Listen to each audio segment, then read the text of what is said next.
Welcome back. ఇక ఖమ్మంలో ఉద్రిక్తత తలెత్తింది. బొక్కలగడ్డలో బీఆర్ఎస్ నేతలను స్థానికులు అడ్డుకున్నారు. బీఆర్ఎస్ మాజీ ఎంపీ నామా నాగేశ్వరరావు కారుపై దాడి చేశారు. దీంతో ఆయన కారు అద్దాలు ధ్వంసమయ్యాయి. ఒక వ్యక్తి తలకు గాయమైంది. దీంతో రెండు వర్గాలు ఢీ అంటే ఢీ అనేలా తలపడ్డాయి.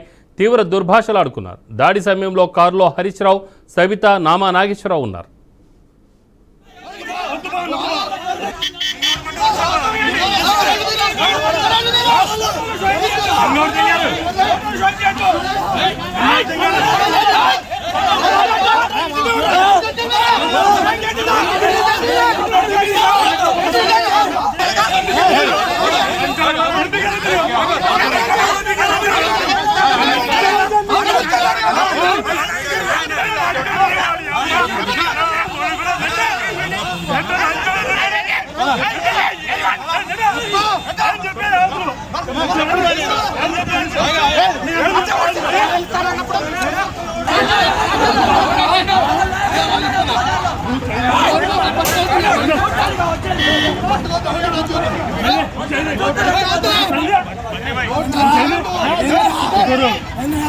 రాగి వద్దు.